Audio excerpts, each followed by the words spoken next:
Hi there everyone. Now let's look at two cinemas that you will never see again. They're gone forever. One was demolished though, and one was destroyed by the Luftwaffe. The Palace Cinema was situated at 112 the High Street in Hadleigh, Suffolk, just to the west of Ipswich, and is another cinema which has long since been demolished.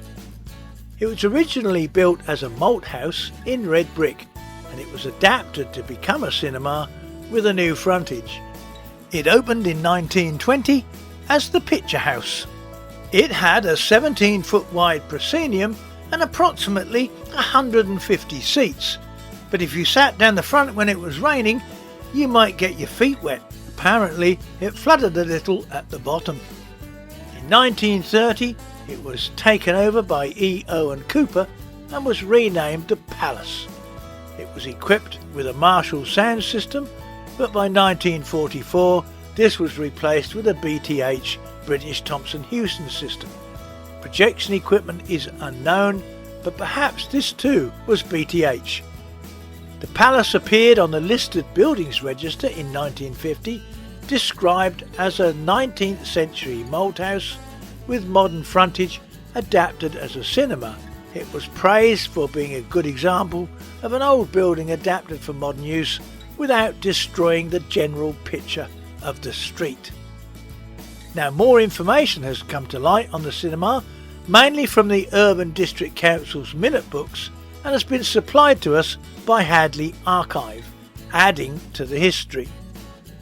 In July 1918, H.E. Arnold applied for a music and cinematograph licence for the Hadleigh Picture House. It was granted. In May 1926, Mr. S. Slinger of the Manningtree Cinema applied for a transfer to him of the licence for the Hadleigh Picture House, and that was granted. In December 1931 there was an application by Edmund Owen Cooper and Robert Percy Christian for the renewal of the licence for the Picture House to exhibit talking films as passed by the censor. In December 1934 an application was received to erect a metal and timber canopy at the entrance to the Palace Cinema. It was to be 27 feet long and projecting over the pavement by 5 feet. That too was approved. And in December 1954, the final entry, a poll agrees to the cinema opening on Sundays. Voting was 504 in favour of opening and 221 against. The Palace closed in 1959 and was leased to Mr. S. Burgess and reopened, but finally closed for good 2 years later in 1961. The cinema stood empty for 11 years and was demolished in 1972.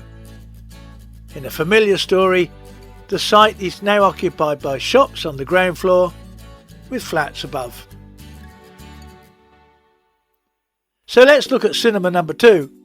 The Public Hall Cinema in Lowestoft was situated at 150 London Road North and opened in 1873. It was used for the usual variety of meetings, concerts and functions, and entered the cinematic life of the town on Saturday the 18th of February 1911, when Messrs Gale and Company leased the hall and opened up the Public Hall Cinema, and it seated 500 people. Matinees were held at 2 p.m. and 5 p.m, with evening shows at 6:30 and 8:30, and they promised at least 6,000 feet of film at each show, and programmes were changed on Mondays, Wednesdays and Fridays. By around 1917, the cinema had been acquired by Messrs Mullis and Reynolds. By 1920, programmes were being changed on Mondays and Thursdays only. The final known advertisement was from Thursday the 29th of December 1921, Cup of Fury, starring Helen Chadwick, plus comedies and other shorts. That, as far as we know, was the last film shown. The Public Hall then reverted to its previous non-cinema activities, and as far as we know, cinema never returned. The Public Hall was destroyed by bombing during World War II, and here's a little story. The building appears top right of this post-war aerial picture. The hall was wrecked and burnt out at 9:23 hours on the 4th of February 1941.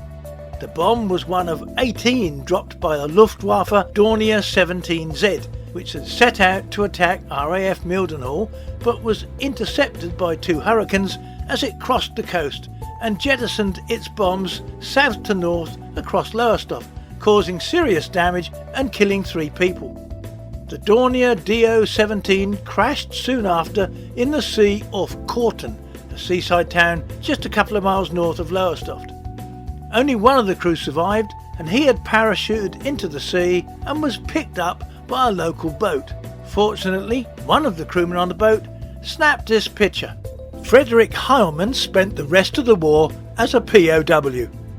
And that is the story of the destruction of the Public Hall Cinema in Lowestoft by the Luftwaffe. By 1990, a branch of the Halifax Building Society stood on the site, and as far as I know, it's still there today, September 2021.